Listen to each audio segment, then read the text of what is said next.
내 의지와 내 힘보다 더 센 게 환경입니다. 나는 내 의지로 살아가는 것 같지만, 내 힘으로 살아가고 내가 세상을 조정할 수 있을 것 같지만 반대입니다. 세상이 나를 움직이고 환경이 내 의지를 다스릴 때가 훨씬 더 많습니다. 언제 죄가 틈타고 언제 죄가 내 생각으로 들어오는가? 내가 하나님을 내려놓는 순간, 내가 하나님을 인정하지 않고 의심하는 순간에 갑자기 들어오는 것이 이 죄의 역사라, 이렇게 말합니다. 그러니까 하나님이 나를 다스리신다, 이것은 내가 하나님께 다 맡겼다, 이 뜻입니다. 할렐루야. 그 가운데 하나님이 주시는 평안함과 그 가운데 하나님이 주시는 자유함이, 그 가운데 하나님이 주시는 주변을 바라보게 될 때에 하나님이 주시는 그 감사가 저와 여러분의 삶 가운데 날마다 있어야만 하는 것입니다. 언제요? 하나님이 나를 다스리실 때. 여러분, 바울이 이 모세가 받은 율법을 무시하거나 불순종하려는 것이 아닙니다.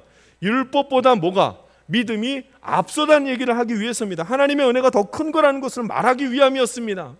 하나님의 은혜로 우리가 믿음이 생겼고 그래서 우리가 구원받았습니다. 그 말을 하기 위해서는 그들의 머릿속에 꽉 붙잡혀 있는 그 전통, 할례를 받아야 구원받는다는 그 전통, 그것이 사라져야만 했기에 바울이 그렇게 말한 거예요. 바울이 율법을 지키기로 작정을 하고 율법 지키는 사람들을 돕는 일을 같이 합니다.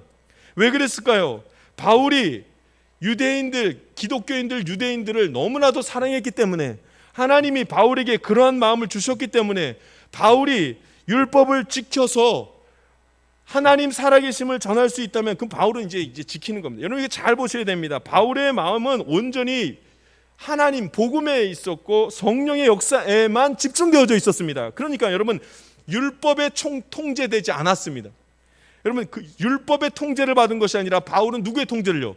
성령의 통제를 받고 있었습니다. 그러니까 율법을 지키는 것도 율법을 지키지 않는 것도 그 중요하지가 않습니다. 사람들이 원하면 율법을 지킬 수도 있고 사람들이 원치 않으면 율법을 지키지 않을 수도 있습니다.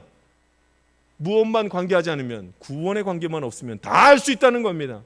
여러분, 이 마음이 어디에서 들은 것입니까? 바로 하나님이 나를 다스리실 때에 영적인 자유함이 있게 되는 것입니다. 할렐루야.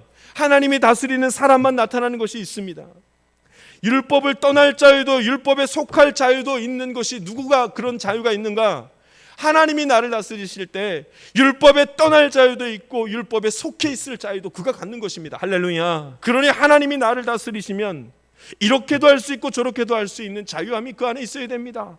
오직 구원에 대한 소망이 우리에게 같이 있다면 온라인 예배를 드릴 때도 유혹에서 참을 수 있는 믿음이 있어야 되고, 대면 예배를 드릴 때도 전심으로 나오고자 하는, 게으름에서 벗어나고자 하는 힘이 우리에게 있어야 한다, 이 말입니다. 우리는 언제 하나님의 은혜 가운데 머물게 되겠습니까? 하나님이 나를 다스릴 때입니다. 내가 나를 주장할 때가 아니라 하나님이 나를 다 주장하실 때에만 모든 환경 속에서 이겨낼 수 있는 것입니다.